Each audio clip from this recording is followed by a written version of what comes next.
In a world filled with captivating podcasts, DevelopLEX is sure to catch the ear of anyone interested in Lexington's progress. Sparked by a passion for impactful conversations and a desire to highlight development in Lexington, friends and co-hosts Weston Lockhart and Ross Bogus have produced 67 episodes over 4 seasons, with Season 5 on the horizon. Born through a collaboration with another podcast, DevelopLEX has proven it can stand on its own. We had been connected to a lot of people in Lexington and just had really impactful conversations, people that owned real estate, developed real estate, and just had like some really large projects in downtown Lexington and kind of all around Lexington. And not enough people knew those stories. And so we thought, what if we just started a podcast that brought light to how a lot of those developments and how those ideas got formed. Part of the DevelopLEX podcast success is the authentic excitement for developments in downtown Lexington. I'm really excited for everything that's happening along High Street next to Rupp Arena, for what the plans are that Lincoln Webb has across from Rupp Arena, as well as just that entire area where there's a new park, there's a new community center, UK Federal Credit Union's built something. There's all sorts of plans that extend towards the Distillery District, creating a really cool triangle of new development. I'm obviously very, very excited about 325 West Main. Katie Kaufman, I think she's really innovative. She's really amazing as a person in general, but I think she has just a perspective of outside of Lexington that a lot of us could benefit from, and seeing some projects that have worked really well in different areas and trying to bring that to downtown Lexington. And also it's just like a flagship property. You think about that project and it being right across from Rupp, right by the new park.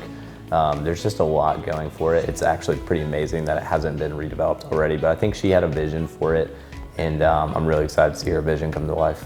Throughout many interviews with some of Lexington's most influential real estate minds, both Weston and Ross have seen early on that balancing a full and diverse plate is key to successfully delivering projects and podcasts that better our city.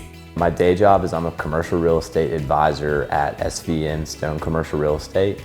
Typically, I'm working on retail kind of all over the state of Kentucky. Since we've started DevelopLEX, so many similarities between DevelopLEX and my day job. I've learned side by side so much about development. So when I'm sitting and actually interviewing people, I would be remiss to say that I'm learning so much from developers that I work hand in hand with day to day. So I would say it overlaps a lot with my day job.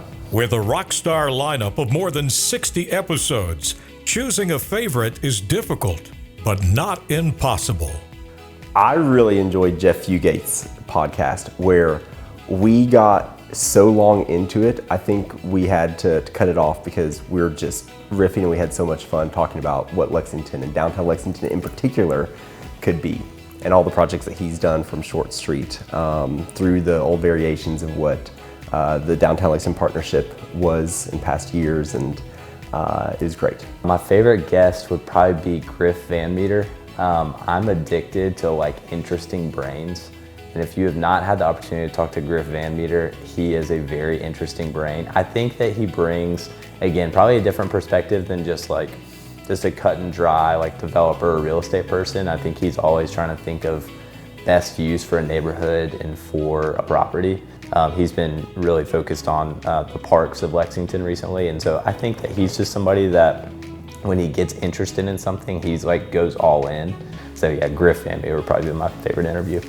We asked DevelopLEX hosts what it means to be the Leadership Achievement Award winner. I'm flattered that I was considered as part of DevelopLEX, and then for this award that DevelopLEX is receiving. It's been a cool passion project to create a kind of a watering hole of information and stories for other people, and I'm excited to see that people have enjoyed listening to that.